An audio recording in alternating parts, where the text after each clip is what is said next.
Waalaikumsalam warahmatullahi wabarakatuh. Selamat datang Syah. Okey, alhamdulillah.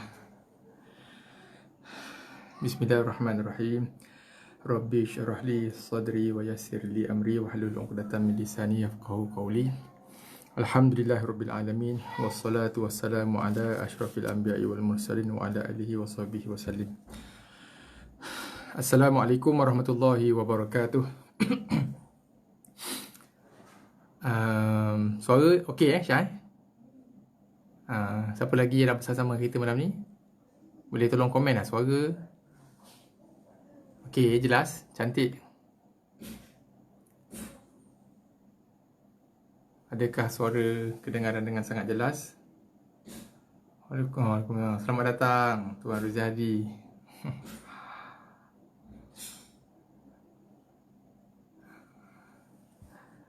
Long send Long send okey Okey, alhamdulillah. Okey. Alhamdulillah. Okey, Kajang jelas, Bangi pun jelas. Oh, Terengganu ni long send Terengganu. Pasti panjang ni. Alhamdulillah jelas. Okey. Oh, alhamdulillah, terima kasih doktor. Alhamdulillah jelas. Okey. So, alhamdulillah. Malam ni kita malam ke... Alah, lupa malam kelima kan? Malam kelima Ramadan, alhamdulillah. Kita dah pun berjaya menunaikan ibadat puasa siangnya. Kita dah berjaya menunaikan ibadat tarawih pada malamnya.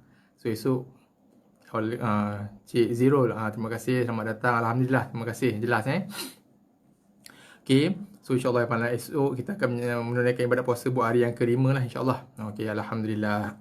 Okay.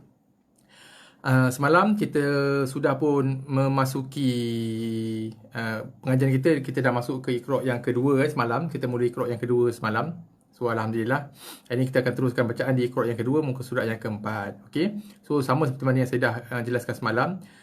Iqra' 2 ni ada dua bahagian lah. Okey. First half dengan second half. Okey. Untuk first half ni antara kemahiran yang kita nak kuasai ialah okey, saya yakin sebahagian besar daripada kita, bahkan saya yakin semua daripada kita sudah pun menguasai kemahiran ni. Okey, cumanya kita orang kata apa? Kita asah baliklah skill kita kan. Ulang kaji, anggaplah ia sebagai satu ulang kaji saja. Waalaikumsalam warahmatullahi Tuan Ham, selamat datang. Alhamdulillah. Okey. So, untuk bahagian yang pertama dalam Iqra' 2 ni kita akan belajar okey, ataupun kita akan menguasai okey, ataupun mengulang kaji kemahiran menggabungkan huruf-huruf hijaiyah dalam Al-Quran. Sebab sebagaimana yang saya sebutkan semalam, bila huruf-huruf hijaiyah tu digabungkan membentuk satu perkataan ataupun satu kalimah, ada huruf-huruf yang berubah bentuknya. Okay. So, saya yakin kebanyakan daripada kita sudah pun menguasai kemahiran itu dengan baik. Cumanya kita anggaplah ini sebagai satu ulang kaji. So, insyaAllah saya bercadang untuk pergi dengan secepat, sepantas yang boleh. Melainkan, kalau ada sebarang persoalan, boleh ajukan soalan di ruangan komen. Kalau boleh, kalau minta saya nak slow down pun bagi tahu, bagi komen lah. Kalau saya plan saya nak pergi lebih pantas sebab kita nak pergi ke second half bahagian yang kedua dalam Iqra' 2. Kita akan mula ulang kaji jugalah. Okay, sebab saya yakin kebanyakan daripada kita pun dah tahu. Kita akan mula membaca, mengulang kaji pelajaran tajuk yang pertama iaitu bab hukum mat, bacaan panjang. Mat Okey. Okey, hari ni kita sambung pengajian Iqra' kita di muka surat yang ke Iqra' 2 di muka surat yang keempat. Okey. Okey. Semalam kita dah sama-sama membaca gabungan huruf-huruf mangkuk yang saya sebut semalam kan, masih ingat lagi kan? Saya namakan sebagai huruf-huruf mangkuk. So huruf-huruf mangkuk ni bila dia bergabung membentuk satu perkataan ataupun satu kalimah dalam Al-Quran. Okey. Bentuk mangkuknya tu berubah-ubah. Ada mangkuk yang dalam, ada mangkuk yang tak dalam, ada mangkuk yang kembang, lebar, macam sampan, ada mangkuk yang kecil. Tapi itu tidak penting sama sekali. Yang penting ialah kita kenal pasti ataupun apa istilahnya, kita kenal pasti camkan kedudukan titiknya di mana, atas ataupun bawah, dan juga jumlah titiknya. Macam yang saya sebutkan semalam, bagi huruf yang berbentuk mangkuk, nampak mangkuk tak? Nampak mangkuk kan? Okey. Bentuk mangkuk macam ni. Kadang-kadang mangkuk dia kecil, kadang besar, kadang dalam, kadang cetek kan. Okey. Tak penting. Yang penting kita kena kenal pasti kedudukan titik kat atas ataupun kat bawah mangkuk. Yang kedua, jumlah titik. Itu aja. Okey. Okey. So hari ni kita akan tengok sebagai satu ulang kaji lah bila kita menggabungkan huruf-huruf ja, ha dan kha. Okey. Ja, ha dan kha huruf yang sama bentuk, cuma bezanya ialah pada kedudukan titik kan. Okey. So bila bergabung dalam perkataan, sekiranya huruf ha, ja, ha dan kha berada di depan, okey, di awal kalimah ataupun di depan perkataan, huruf pertama di awal perkataan ataupun duduk di tengah perkataan, inilah rupa dia. Echo dia dah hilang dah. Ini bentuk dia yang asal, original form dia. Bila bergabung dalam satu kalimah, kedudukan hadapan dengan kedudukan tengah kalimah, okey, bentuknya cuma tinggal kepala je, echo tak ada. Okey, kalau diduduk di akhir kalimah, contoh akhir kalimah. Mana contoh akhir kalimah okey, ni contoh ada pun kat atas ni. Okey, kalau diduduk pada akhir kalimah, dia akan tertulis ataupun ditulis dalam bentuknya yang asal lah. Okey, boleh Okey. Kita terus. Muka surat yang keempat, Iqra' 2. Bismillahirrahmanirrahim. Ja-ra, bila bersambung macam ni bentuk dia ja-ra. Ha-ja-ra. Okey, so bila dia bersambung, tak ada echo, tak ada, tinggal kepala je. Okey. Satu lagi saya nak ingatkan lagi sekali, bila kita membaca huruf-huruf hijaiyah ni dalam satu perkataan, kita kekalkan kadar ataupun tempo bacaannya ialah satu harakat sahaja. Satu harakat sahaja. Jangan kita memanjangkan macam ni. Hajaro. Tak nak. Okey, kita kekalkan tempo dia, maintain tempo ataupun kadar harakat dia, kadar panjangnya ialah satu harakat sahaja. Hajaro. Okey, boleh Okey, kita teruskan. Baja, jaba, khoda, nada, saja, hawa, khoza, yata. Okey. Naja, haya, jasa, yasha, matha, raso, yado, khoto, dhona, da'a, ghaza, nafa, yaqa, jaka, khola, yaya, hadha, yatama, najaha, jaya. Okey, boleh Okey, saya mohon tuan-tuan dan puan-puan, muslimin muslimat yang bersama-sama dengan saya malam ni, kalau ada sebarang kemusykilan, boleh terus tanya kan soalan di ruangan komen, ataupun kalau perlu kalau perlu saya kurangkan kadar kelajuan penerangan saya ni, sebab saya ingat saya nak speed. Sebab saya rasa kebanyakan, saya yakin dan saya rasa kebanyakan daripada kita tak ada masalah bab ni So kita cuma bagi saya lebih kepada ulang kaji lah. Tapi kalau ada di kalangan sahabat-sahabat, tuan-tuan puan-puan, muslimin muslimat sekalian yang baru nak bermula, so kalau rasa terlalu laju penerangan saya ataupun bacaan saya ni, boleh komen di ruangan komen tu, supaya saya boleh slow down sikit. Okey, kalau perlulah. Kalau tak, saya akan terus speed aja Okey, boleh Okey, muka surat yang keempat. Kita terus ke muka surat yang kelima. Okey, muka surat yang kelima. Okey, kita sambung Okey. Sada, bila bersambung bentuknya sada. Syara, sambung syara. Soda, bila bersambung soda. Doro, bila bersambung doro. Okey, bentuknya. Okey, dua benda yang kita nak selalu hati-hati dan kita perlu jaga di sepanjang pembacaan kita ialah yang pertama, jaga kita nak jaga kemahiran yang kita dah pun kuasai sepenuhnya di Iqra' 1 yang lalu, yang saya dah sebutkan semalam, iaitu sepanjang masa, setiap masa pastikan sebutan huruf keluar daripada makhrajnya yang betul berserta dengan bunyi sifat huruf yang tepat, seperti mana sebagaimana yang kita dah bincang dan kita dah sama-sama kongsikan di Iqra' 1 yang lalu. So itu sepanjang masa kita kena jaga, setiap masa. Okey, yang pertama. Yang kedua, di bahagian yang pertama Iqra' 2 ni, kita maintainkan kadar kelajuan bacaan kita, tempo bacaan kita bagi setiap huruf tu adalah satu harakat sahaja. Okey, satu harakat sahaja. Sebab kaedahnya ialah semua huruf hijaiyah, semua huruf Al-Quran yang berbaris ni, yang kita panggil baris ada palang-palang ni, wajib dibaca dengan kadar satu harakat sahaja, melainkan adanya ataupun hadirnya ataupun datang padanya huruf-huruf mad yang menyebabkan huruf hijaiyah tersebut perlu dibaca melebihi satu harakat. Okey, itu nanti bahagian yang kedua, Iqra 2 nanti kita akan tengok. Okey? Okey, kita terus. So, buat masa ni, kita maintain semua kadar bacaan panjang kita ialah satu harakat sahaja. Okey? Okey, kita terus. Sana, basa, syata, masa, thara, soha, nama, adha, saya, sola, ghawa, syaqa, nadha, dhafa, toha, naza, qaka, khosha, nadha, soda, jama, sya'a, yaya, yadha. Okey, boleh Alhamdulillah. Kalau ada sebarang persoalan, kemusykilan, boleh terus je ajukan di ruangan komen Okey, kalau tak ada kita akan terus saja. Okey, kita ke muka surat. Waalaikumsalam warahmatullahi. Puan siapa tu? Puan Hanis Waalaikumsalam, selamat datang. Waalaikumsalam Syira, selamat datang. Waalaikumsalam Cik Muhammad Ali. Okey, saya baru tengok, baru keluar dia punya ni Okey, kita ke muka surat yang ke-6 Okey, muka surat yang ke-6. Okey. Kita nak menggabungkan, mencantumkan huruf A dengan huruf Gha. Kan? Okey. Ini huruf A dalam bentuk original dia.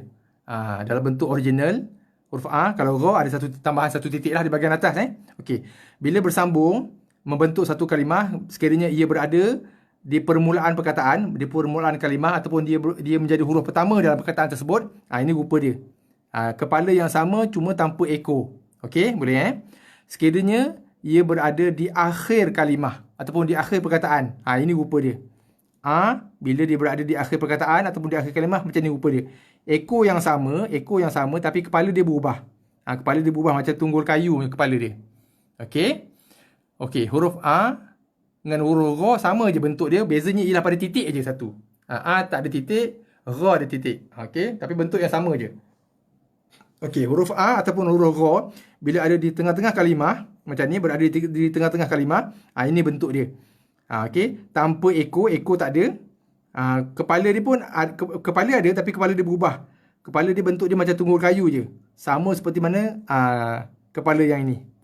Nampak Sekiranya huruf A atau Gha berada di tengah kalimah, rupanya ialah tanpa eko dan kepalanya bukan kepalanya yang asal macam ni. Kepalanya sama macam kepalanya bila dia duduk di akhir kalimah. Okey. Okey, boleh cam So, A ataupun Gha ada 3 bentuk lah huruf dia dalam Al-Quran. Bergantung kepada kedudukan dia dalam ayat. Bergantung kepada kedudukan dia dalam perkataan ataupun dalam kalimah. Okey. Ini duduk di awal kalimah, belakang akhir kalimah dan di tengah kalimah. Okey, kita sambung A, da, bila sambung macam ni rupa dia. Ada, ba'a, bila cantum membentuk ba'a. Ba'ada, bila bersambung cantum membentuk dibaca dengan ba'ada. Okey, boleh Okey, kita teruskan bacaan kita. Ro'ata, ta'aro, ataro, rota'a, abaso, so'aba, yaghdo, ghoyado, hadharo, ja'ala, syataka, nabagho, ghoyaza, thaghafa, ataqo, mana'a, thaqala, nadhoma, rohaqo, wasa'a, azala, na'asa, ghawada, yaghada. Okey, boleh Okey, kalau tak ada sebarang masalah, tak ada sebarang persoalan, tak ada kemusykilan, kita terus je ke muka surat yang ke-7. Okey, kita sambung bacaan. Okey. Gha'a, khotaba, hadama, rohoqa, azoma, sorofa, anaqa, yasa'a, wajada, syaghala, ghasaqa, dhahaka. Okey. Waalaikumsalam warahmatullahi. Puan Umi lambat masuk. Okey, tak apa, tak ada masalah. Okey. Nanti dapat habis nanti boleh tengok balik kita punya rekaman, boleh mula balik pada awal kan. Ni sebab kita dah separuh jalan dah. Waalaikumsalam Puan Aida, selamat datang. Okey, kita dah 15 minit dah bermula. Tak apa, tak ada masalah. Okey, kita tengok apa yang ditulis kat sini ini tulisan Jawi ni. Okey, kita baca sama-sama boleh Jika bacaan selalu dipanjang-panjangkan. Okey. Jika bacaan selalu dipanjang-panjangkan mungkin kerana berfikir huruf yang di hadapan, maka dibaca secara terputus-putus. Boleh faham maksud dia? Maksudnya dia nak elakkan ataupun dia nak kira bagi orang kata apa? Bukanlah sampai tahap amaran awasan lah. Okay, supaya kita tak panjangkan bacaan. Contoh yang kita baca tadi kan, contoh kalau kita baca dha, ini kita tak dapat nak cam lagi huruf ni. Contoh, okey, dha huruf apa jadi apa yang kita perlu buat, kita putus-putuskan bacaan, tapi jangan sekali-kali memanjangkan bacaan. Contoh, dhahaka.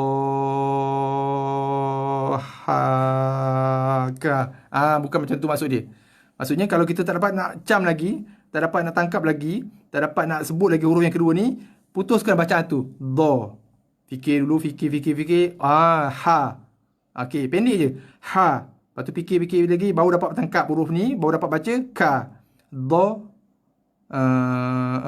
Ha. Ka.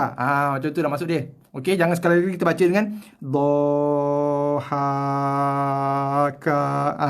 Okey, sebab apa? Kita dah melanggar peraturan bacaan panjang dan pendek. Okey, kita dah langgar peraturan tu lah.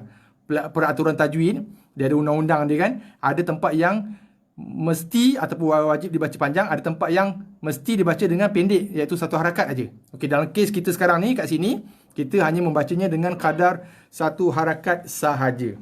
So kita orang kata apa? Jangan sekali-kali memanjangkan bunyi huruf itu. Okey, melainkan ada sesuatu yang berlaku kepada huruf tu. InsyaAllah dalam bahagian kedua, ikut dulu nanti kita akan tengok. Barulah huruf tu boleh dibaca dengan kadar yang lebih panjang. Okey? Okey, kita teruskan. Talaba, akhadha, wada'a, dhajara, abasa, bataqa, fataha, dhadha'a, so'ada, ta'ana, thabara, ghadaba, ghazara, hasana, nasyata, roja'a. Okey, Alhamdulillah. Ada soalan? Ada kemusykilan? Ada nak tanya ke? Ada kekeliruan ke? Ada benda yang perlu penjelasan lebih ke? Kalau ada boleh ajukan sebarang kemusykilan, pertanyaan, ataupun apa-apa sajalah di ruangan komen tu. Kalau tak ada, kita terus ke muka surat yang ke-8. Okey, di muka surat yang ke-8 ini kita nak mencantumkan huruf apa? Huruf fa dan juga huruf qa. Huruf fa dan juga huruf qa, bila dia bercantum membentuk satu perkataan, satu kalimah, bentuknya bentuk yang sama je. Cuma kita perhatikan kepada jumlah titiknya sahaja. Kalau 2 titik qa, 1 titik fa. Okey, contoh kan? Contoh macam ni lah. Okey, kita tengok nafaqa bila bercantum, nafaqa. Okey. Faqama bila bercantum membentuk faqama. Tengok bentuk fa, bentuk qa sama je bila dalam satu perkataan ataupun dalam satu kalimah. Kita cuma awasi pada jumlah titiknya saja. Titik 1 fa, titik 2 qa. Okey. Okey, kita tengok yang ni qafala bila bercantum membentuk qafala. Okey, kita awasi jumlah titiknya saja. Okey. Kerana bentuk fa dan bentuk qa, huruf fa dan qa bila bercantum membentuk satu perkataan ataupun satu kalimah, bentuknya akan menjadi bentuk yang sama saja. Okey, kita teruskan bacaan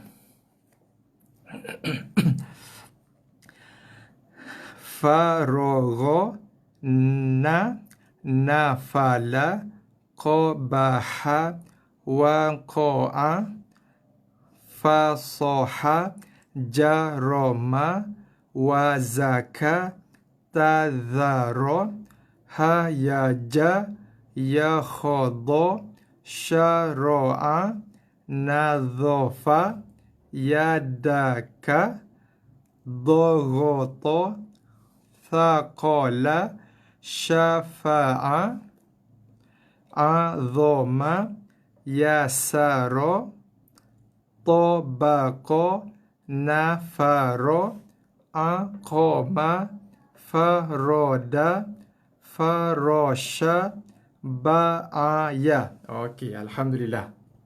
Okey, boleh kita terus Kita terus ke muka surat 9, Iqra 2. Okey. Okey, gambar jelas Okey, tulisannya jelas Okey, kita terus sambung bacaan kita.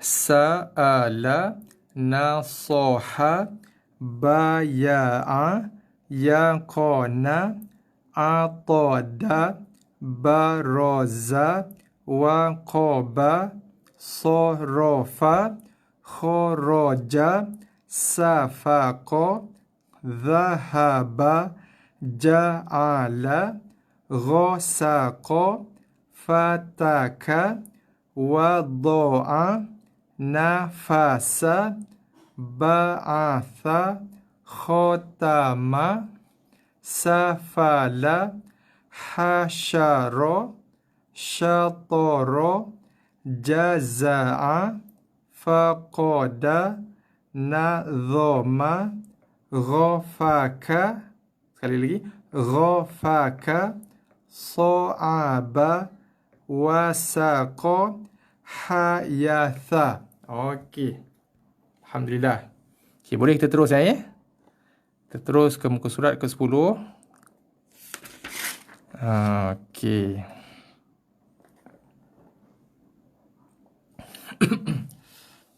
Okey. Muka surat ke-10 ni kita nak mencantumkan huruf K. Ni huruf K bentuk dia yang asal, original form dia. Okey, bila duduk pada permulaan perkataan, bentuknya berubah jadi bentuk macam ni. Sekiranya berada di tengah perkataan, bentuk dia macam ni ataupun macam ni. Bentuk yang sama je lah. Cuma yang ni dia macam lower sikit kan. Tapi bentuk yang sama. Ini kalau berada di tengah perkataan, di tengah-tengah perkataan ataupun di tengah kalimah, permulaan kalimah. Okey, kalau berada di akhir kalimah, dia akan jadi bentuk macam ni lah. Bentuk asal dia. Okey, boleh Okey. Kataba, bila dicantumkan membentuk kataba. Sakata, bila bercantum membentuk sakata, sakata. Okey, boleh Okey, kita teruskan bacaan. Kadzaba, akala, hakama, taraka, kafara, naqadha, nakaha, fataya, kadara, hafadha, zaka'a, khotoya, kata. Ini tak titik 2 ada printing error situ, nampak macam satu kan. Tu 2 titik. Katama, dhoroba, thana'a, ma'aka, kashafa, ghasaqa, watara, fasala, kadhama, khodaka, hakadha, yadaka. Okey, alhamdulillah. Kita ke muka surat yang ke-11. Okey. Okey. La, na'a, a. Okey, boleh Okey. La, bada, bila bercantum membentuk labada. Okey. La-a, 2 huruf La-a, bila bercantum membentuk la-a ataupun la-a. Okey, ni saya nak ungkit sikit kita punya nostalgia dulu bersama Muqaddam kan. Kalau masih ingat lah, masa kita Muqaddam dulu ada huruf kita sebut huruf lam alif. Kalau masih ingat dulu kan, lam alif. Inilah rupa lam alif. Kan, di sebelahnya lam alif tu adalah gabungan huruf lam dan alif la-a. Kan sebab tu masa kita di Iqra 1 dulu, kita tak ada jumpa huruf lam alif. Sebab lam alif tu bukan satu huruf. Tapi masa Muqaddam dulu kita baca lam alif, hamzah, ya. Seolah-olah lam alif tu satu huruf Al-Quran kan. Sebenarnya lam alif tu bukan satu huruf. Dia adalah gabungan dua huruf. Inilah bentuknya. Sama ada bentuk yang macam ni, la a, bila bercantum sama ada bentuk dia macam ni, la a, ataupun berupa dia macam ni, la a. Dah. Okey. So la dengan a bila bergabung dia boleh membentuk membentuk huruf gabungan yang macam ini ataupun macam ni. Okey. Bentuk berbeza tapi bacaan yang sama, la a, la a. Okey, boleh Okey, kita teruskan. Jalala, jalala, la ajala, la sa'ala, la dhalala, la naba'a, wa mala'a, la akala, fabalagha, la salaka, wa khata'a, wa kala'a, sa'alaka, la la'ama, wa halala. Okey, alhamdulillah. Okey, kita sambung lagi ke muka surat yang berikutnya. Okey, muka surat 12. Okey.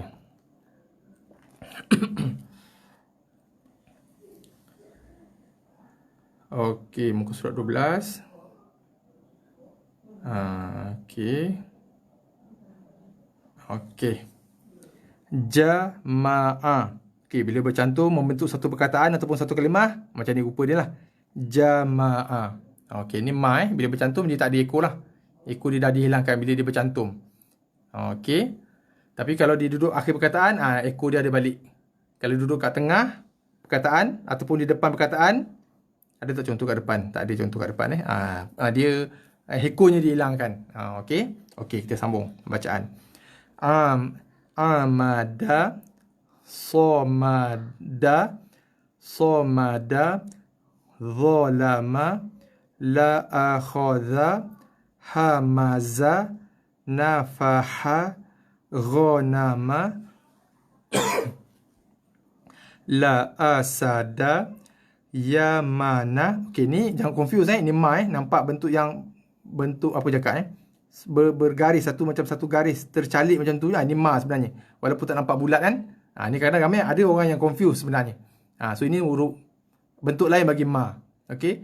Yamana, balagha, dhama'a, la amara, kamada, tama'a, dawaya, la aqama, zamala, sana'a, malaka, la adhana, hajama, kadhaba, hashama, la ajala, dhahama, lathama, qalama, qalama, la akala. Okey, boleh Okey, kita ke muka surat 13. Okey. Okey. Bentuk huruf H. Okey. Huruf H apabila dia berada di awal kalimah, ada tak contoh? Ni contoh lah. Mana contoh? Huruf H berada di awal kalimah. Okey, ini bentuk H yang asal. Sekiranya H, ni. Sekiranya huruf H, ni bentuk H yang asal, dia berada pada awal kalimah, permulaan perkataan, bentuknya adalah bentuk asal lah. Sekiranya ia berada di tengah-tengah kalimah, ini bentuk dia. Okey.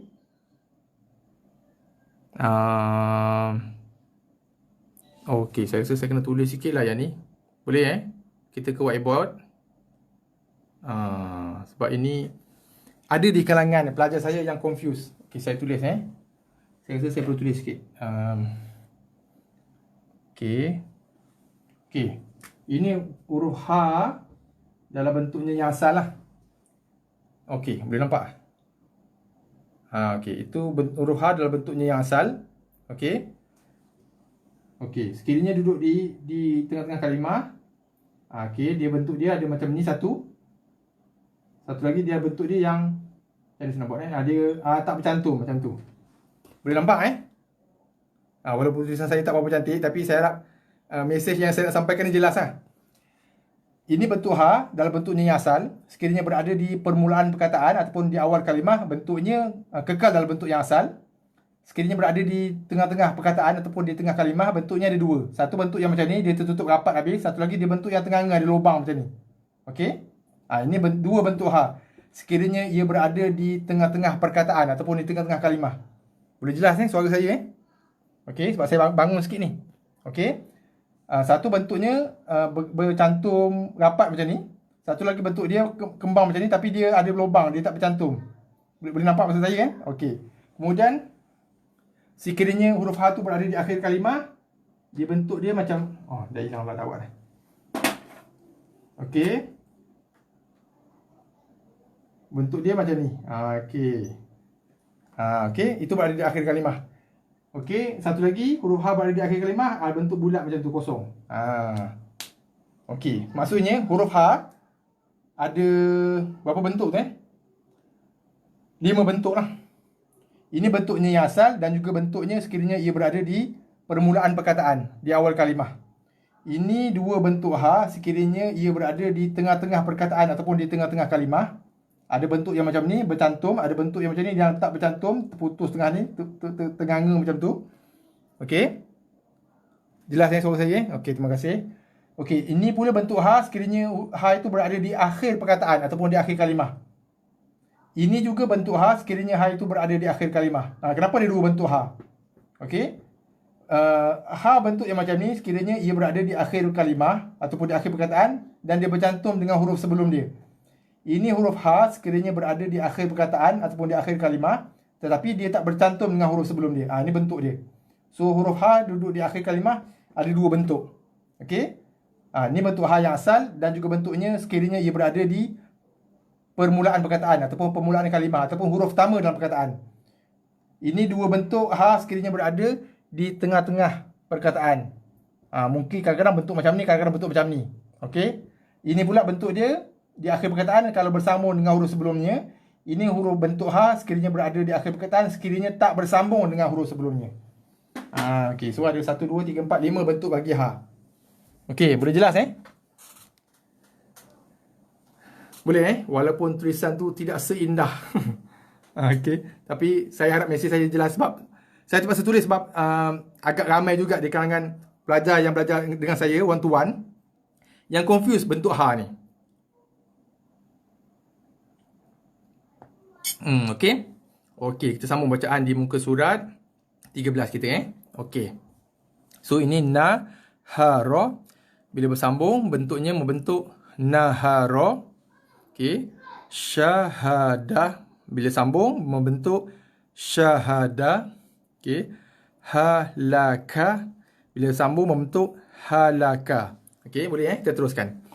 Rohaqa, kahana, sahaya, la'alafa, dahasya, kahala, khoyama, la'akhadha, lahaba, ahada, dhahara, la'ajaza, tala'a, qahara, hamasa, la'afala, manaha, akala, sayaba, zakaya, makatha, syahara, sahara, sahara, sajada. Okey, alhamdulillah. Memang huruf hijaiyah ha ni memang confuse sikit. Okey. Okey, okey. Sebab dia ada banyak bentuk dia kan? Okey. Kita tengok sikit sekali lagi. Okey.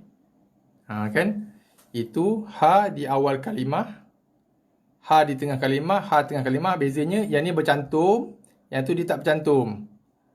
Memang tulisan saya ni saya aku tak cantik lah. Tapi boleh bayangkan dalam bentuk dia dalam Quran kita akan jumpa dua bentuk ha ni. Kalau berada di tengah-tengah kalimah. Kadang-kadang bentuk dia macam ni, kadang-kadang bentuk macam ni. Bergantunglah pada apa orang kata apa kaedah penulisan khat tu kan. Okey. Di akhir kalimah dia ada dua bentuk. Yang ni bukan pilihan. Yang ni pilihan. Kadang-kadang dia nak pakai ha ni, kadang-kadang dia nak pakai ha ni kalau dia tengah-tengah perkataan. Yang ini bukan pilihan. Ini ha berada di akhir kalimah. Huruf last pada kalimah. Okey, ni dia tak boleh pilih. Kalau ha tu bercantum dengan huruf sebelum dia, macam ni bentuk dia. Tapi kalau ha tu tak boleh bersambung, dengan huruf sebelum dia, ini bentuk dia. Okey, boleh okey.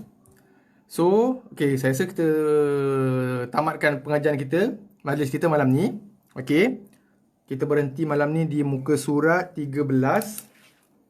Okey. Malam esok kita akan memasuki kelas yang ke-10. Okey, kelas ke-10. Kita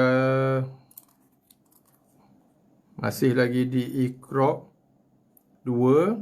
Kita akan sambung pengajian kita di muka surat 14 dan berikutnya. Okey. Tadi masa di awal kelas tadi saya dah sebut, Iqra 2 ni ada dua bahagian.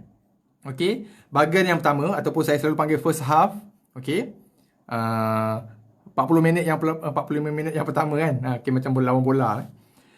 Iqra 2 ni ada dua bahagian. Dua bahagian Mana dua ni? Tunjuk dua ni. Okey, ada dua bahagian Okey. Tunjuk ni. Iqra 2 ada dua bahagian. Kan senang nak tunjuk dua ni. Nak tunjuk dua Iqra 2 ada dua bahagian. Bahagian yang pertama, kemahiran yang kita nak kuasai ialah menggabungkan huruf-huruf hijaiyah membentuk satu perkataan ataupun satu kalimah. Okey. So di muka surat 13 ni adalah muka surat yang terakhir untuk bahagian yang pertama. Okey. So kita dah habis dah kemahiran yang pertama dalam Iqra 2, iaitu menggabungkan huruf-huruf hijaiyah membentuk satu perkataan ataupun satu kalimah. Okey. InsyaAllah malam esok kita akan masuk ataupun kita akan sambung pengajian kita di muka surat 14. Okey, dia muka surat 14 sehinggalah ke muka surat yang terakhir, muka surat 30, Iqra 2, bahagian yang kedua yang saya selalu panggil second half ni. Kita akan membincangkan bacaan panjang ataupun dipanggil sebagai bacaan mad di dalam Al-Quran. Kita akan belajar basic ataupun asas kepada bacaan panjang dalam Al-Quran esok di muka surat 14 ni. Okey.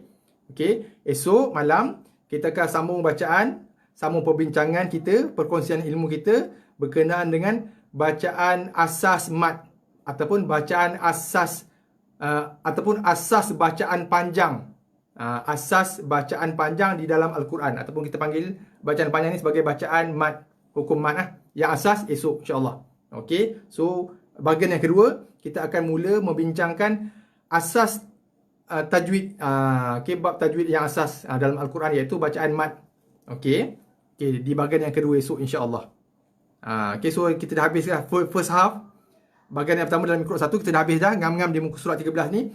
Esok kita akan sambung pengajian kita di muka surat 14 untuk bahagian yang kedua, Iqra 2. Masih lagi dalam Iqra 2, tapi dalam bahagian yang kedua. So dalam bahagian yang kedua ni, kemahiran yang kita nak kuasai ialah kemahiran tajwid, iaitu asas kepada bacaan panjang dalam Al-Quran. Okey, insya-Allah kita akan menyambung bacaan pengajian kita malam esok. Dan malam esok, sebelum kita bermula, saya ada sedikit nak terangkan sikit berkenaan dengan tanda-tanda bacaan dalam Al-Quran sedikit.